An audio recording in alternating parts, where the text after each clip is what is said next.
bienvenue sur cette nouvelle vidéo YouTube. Je suis trop contente de t'accueillir aujourd'hui pour un format un petit peu spécial puisqu'aujourd'hui je t'amène avec moi sur mon ordinateur pour te montrer comment je retouche mes photos. Donc on va commencer, j'espère que tu es prête parce que c'est parti.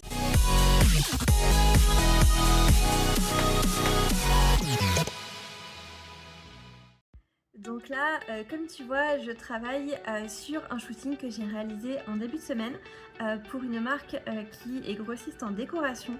Et donc on a shooté la collection printemps-été 2024 puisque il faut faire le catalogue avec plusieurs mois d'avance pour ensuite proposer du coup les collections à l'avance pour pouvoir attendre les commander pour la saison. Donc on travaille avec 6 mois de décalage. Du coup, pour cet hiver, il a fallu qu'on trouve, même si on est déjà en automne bien tassé, il a fallu qu'on trouve des ambiances qui faisaient printemps-été malgré la saison. Donc pour ça, on a shooté à la plage, on a shooté donc en bord de mer, on a shooté également dans un jardin et on a aussi shooté dans une forêt. Donc là, ce que je vais faire, c'est que je vais te montrer comment je retouche et puis j'espère que ce petit format va te plaire. Donc moi ce que je fais en général c'est que je trie un petit peu en amont, mais là je ne l'ai pas fait tout simplement parce que je vais m'organiser un petit peu différemment sur ce shooting que ce que je fais d'habitude. En général ce que je fais c'est que j'ouvre tout dans Lightroom et je trie au fur et à mesure et ensuite je crée des galeries pour sélection pour mes clients. Ce coup-ci c'est moi qui sélectionne moi-même les photos et qui vais m'occuper du tri et de la retouche, donc du coup je fais un petit peu à ma sauce. Ce que je dois livrer pour cette prestation, c'est donc 2 photos d'ensemble, une au format vertical et une au format horizontal, et ensuite 4 à 5 photos de détail pour chacune des collections. Voilà, au total il y a 9 collections, donc ça fait pas mal de photos comme tu te doutes. Du coup ce que je vais faire, c'est que je vais te montrer comment je retouche certaines photos. Déjà, moi ce que je fais c'est que déjà je fais un aperçu, je vérifie si les photos sont bien nettes, sont bonnes et tout. Donc là, bah écoute, je vérifie. On va faire la mise en scène verticale, tiens, parce que comme ça va me permettre de te montrer comment je vais retoucher moi dans le miroir. Allez hop, donc ce qu'on fait maintenant c'est finalement, on va bien l'ouvrir avec Photoshop. Et donc j'ai enlevé l'emplacement, donc du coup je suis un peu perdue. Donc pour développer mes photos, c'est un truc que je pourrais faire dans Lightroom, mais moi j'utilise Camera Raw, Camera Raw qui est l'outil de développement de Photoshop pour retoucher les RAW, donc les formats bruts. Et donc moi je les ouvre directement dans Camera Raw, ça me permet de gagner du temps. Et ensuite ça va les ouvrir automatiquement dans Photoshop et je pourrais faire mes petites retouches comme là, changer le fond et tout ça. Évidemment c'est pas obligatoire, tu peux faire tout ça sur Lightroom si tu préfères gagner du temps. Donc, alors moi ce que je fais c'est que, donc en général si j'ai fait plusieurs séries, donc là j'ai déjà fait plusieurs séries, je fais appliquer les paramètres précédents, comme ça me permet de gagner un peu de temps. Évidemment il faut remodifier, mais ça me permet de gagner du temps sur certains petits réglages comme les effets que moi j'aime bien appliquer qui sont toujours les mêmes et les détails aussi où je fais toujours la même retouche. Voilà, au passage ça me met automatiquement les modifications sur les transformations un petit peu de l'objectif et puis comme ça bah, du coup j'ai juste à faire le reste. Donc là j'ai tapé sur auto pour voir un petit peu ce qui allait se passer, ça va pas du tout, c'est bien trop sombre. Donc alors on va modifier un petit peu ça. Hop. Donc là on va remettre un petit peu luminosité, on va surtout monter les tons clairs. Hop. Donc là, j'ai l'impression que la ligne d'horizon n'est pas très droite. Je vérifie, ma photo est bien nette, c'est parfait. Là ce qui va se passer c'est qu'en fait la photo elle est en fait il y a beaucoup de lumière, donc du coup soit je vais avoir des choses blanches qui seront trop blanches, soit je vais avoir le fond qui sera trop foncé. Donc moi ce que je voudrais c'est que mes produits ne sont pas trop surexposés. Donc on va plutôt essayer d'avoir des bons tons blancs et ensuite on va éclaircir le reste avec Photoshop. Donc je vais éclaircir un tout petit peu ici le noir. Et déjà on est mieux en termes de contraste, comme tu peux le voir, c'est beaucoup plus doux. Ensuite on va aller voir les couleurs. Donc ici je vérifie un peu ce que ça me propose, mais tu vois moi quand on est à la mer, vu que tout est très bleu, moi je trouve que ma balance des blancs est un petit peu trop bleue. Donc on va éclaircir un petit peu tout ça. Hop, qu'est-ce qu'il me fait en auto lui? Ouais. Je vais rajouter un petit peu de chaleur et je vais peut-être rajouter un tout petit peu de ton, voilà ici, un tout petit peu de violet dans mes teintes parce que je trouve que c'est quand même plus joli comme ça et ça correspond plus aux couleurs fidèles telles que je les ai vues en vrai. Voilà, ça me semble pas mal. Je rajoute toujours un peu de vibrance parce que c'est mon style et mes photos sont très colorées, il faut le savoir. Et puis là, j'ouvre ma photo dans Photoshop.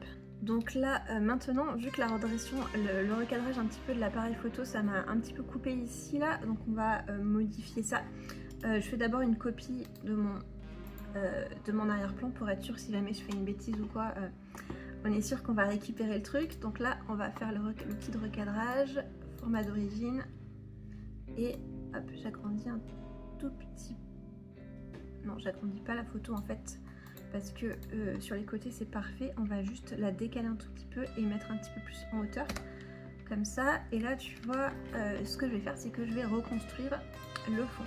Donc pour ça, hyper simple, je vais sélectionner ici en faisant hyper attention à ne pas toucher la palissade et on va re-remplir. Normalement ça va me faire un truc pas trop sale. Effectivement ça fonctionne bien. Hop, j'ai manqué de sélectionner certains petits morceaux et ici on va resélectionner. C'est quand même plus simple quand on zoome, mais je voulais te montrer une vue d'ensemble. Mais voilà, donc comme ça c'est réglé et la photo est beaucoup mieux cadrée. Une fois que c'est fait, on va s'attaquer ici au fond. Là il y a plein de petites choses qui me dérangent, donc on va passer des petits coups là ici parce que c'est pas très joli. On va nettoyer. Donc pour ça, un petit outil sur un truc uni, c'est assez facile, un petit coup de correcteur et puis c'est réglé, hein. On s'embête pas. Il suffit faut quand même faire quelque chose d'un peu plus propre sur d'autres...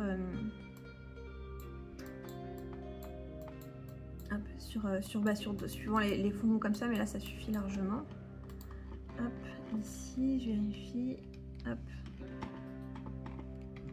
Ouais, ça suffit. Des fois il y a des petits morceaux de scotch, des petites saletés, des trucs comme ça, donc moi j'essaie de cleaner. C'est pas obligé à chaque fois de prendre ce niveau de détail, mais voilà, c'est quand même... Je suis photographe professionnelle, les clients ont payé mes services et tout pour un travail pro, donc j'essaie de faire les choses bien et de bien tout nettoyer pour que le rendu soit vraiment propre. Voilà. Je te montre ça. Hop, ici. Après, il faut quand même que ça reste naturel, hein, ça reste du bois et c'est à vécu, donc faut pas trop enlever de choses. Mais là, on est pas mal. Ok. Ensuite, je dis ça, mais en fait, je peux pas m'arrêter tant qu'il y a plein de trucs qui traînent. Donc, on va s'attaquer à ce miroir. On va juste, parce que comme tu vois, on me voit ma main dans l'objectif. Donc, je reduplique quand même au cas où je fasse une connerie. Parce que voilà.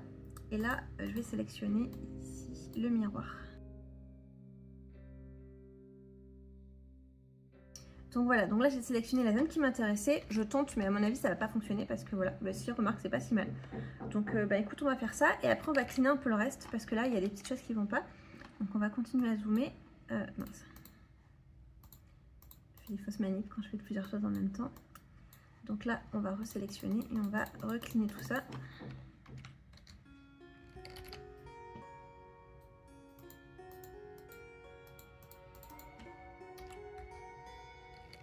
Comme tu vois, on va faire ça tranquillement à la main, sans pression, pour finir les détails. Mince. On va aller ici. On va voir ce que ça donne, hein. Des fois j'ai pris un peu large, mais ça fonctionne.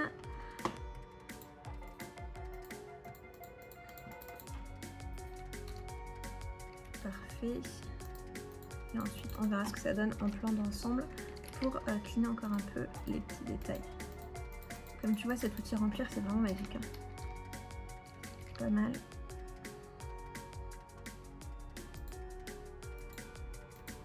Surtout que le miroir il fait partie de la collection, c'est pas juste un accessoire de déco, donc il faut vraiment pas se le rater. Hop, ensuite moi j'utilise un tout petit peu, là je fais un petit peu de la peinture tu vois, mais ça me permet de récupérer des endroits ici là. Ça marche sur les zones de flou, sinon c'est pas ouf.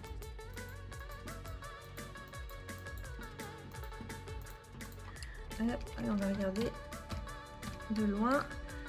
Donc là tu vois c'est pas mal, mais c'est quand même un peu pas propre. Donc ce qu'on va faire, c'est qu'on va nettoyer un peu tout ça. Donc moi ce que je fais, c'est que du coup je vais resélectionner ma sélection. Je fais moins, donc je fais une sélection à peu près rapide. Et je vais passer un petit coup de tampon de duplication pour avoir un petit truc un peu plus propre ici. Tu vois, pour essayer de recréer le même style de nuage.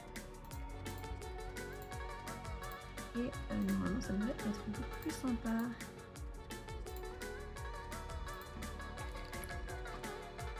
Hop. Bon là j'ai un peu mal sélectionné, je le referai plus tard, mais c'est vraiment pour te montrer. Tu vois, c'est beaucoup mieux. Mais bon, c'est pas grave parce que du coup c'est aussi pour ça que j'ai créé un calque. Donc des fois quand je veux pas m'embêter, c'est qu'en fait je vais tout simplement passer un petit coup de gomme sur ici la zone, toute petite comme ça. Hop, on va récupérer le morceau de miroir que j'ai enlevé et puis ça va gagner du temps. Et voilà. Voilà, comme tu vois on n'est pas trop mal. Les petits fonds sont pas tout à fait finis là et tout, mais pour pas que cette vidéo dure trop longtemps, on va s'arrêter là et je terminerai plus tard. Et ensuite je vais te montrer comment parce que là on est pas mal, mais c'est toujours un peu foncé ici. Donc là forcément mon fond est trop lumineux, donc ce qu'on va faire c'est qu'on va l'éclaircir un peu. Donc l'outil densité moins que j'utilise ici, voilà, histoire de bien éclaircir mon fond, mais pas la mise en scène. Ce que je vais faire aussi, c'est que je vais sélectionner, tu vois, ma zone ici que je veux pas trop éclaircir. Hop, on va faire plus. C'est vraiment du très rapide. L'idée, c'est pas de faire du détourage ou quoi, c'est vraiment juste de travailler sur certaines zones et pas d'autres. Et après, j'estomperai avec l'outil gomme. Donc voilà, ici, toutes mes zones, quand j'ai tout sélectionné, je vérifie. Donc, ce que je fais après pour gagner du temps, c'est que je sélectionne. Mince, je sélectionne n'importe comment. Je sélectionne tout ça. Ici, tout ce qui est sélectionné, je le resélectionne. Hop, nickel. Et ensuite, je vais faire une correction de luminosité contraste, mais juste du coup sur les zones qui ne sont pas sélectionnées, tu vois, plutôt sur le contraire.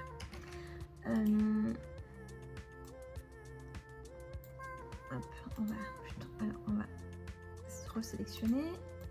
Et on va intervertir la sélection, puisqu'évidemment j'avais pas sélectionné le bon côté. Ça m'arrive tout le temps de me tromper de sélection parce que je suis emboulée. Alors, luminosité contraste, aussi on va travailler, tu vois, sur juste l'extérieur et pas cette zone là. Pas besoin de beaucoup, mais juste un tout petit peu d'éclaircissement là, ici, parce que je trouvais que c'était vraiment trop foncé. Voilà, là on est beaucoup mieux, tu vois. Et c'est comme ça on n'a pas touché à l'intérieur de la mise en scène. Et puis, écoute, voilà. On n'est pas trop mal, je pense, pour cette photo. Il n'y a pas énormément de choses à retoucher, le miroir que je terminerai.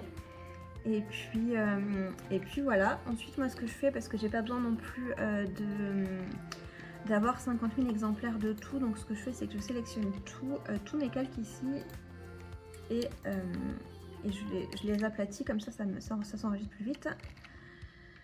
Et j'enregistre mes photos retouchées. Et voilà, comme ça tu as vu comment je retouchais mes photos. Ensuite, une fois que j'aurai tout retouché, je ferai une retouche par lot sur Lightroom. Je les mettrai toutes sur Lightroom pour tout simplement pouvoir les enregistrer en résolution web en une seule fois. Voilà, donc là tu remarqueras que j'ai pas touché ici à cette partie là parce que ça fait vrai, voilà, ça me gênait pas. Je verrai avec le client si ça pose un souci, mais moi je trouve que ça faisait partie aussi de l'espace de la plage. Ce qui était plus embêtant, c'était qu'on voit ma tronche dans le miroir, quoi.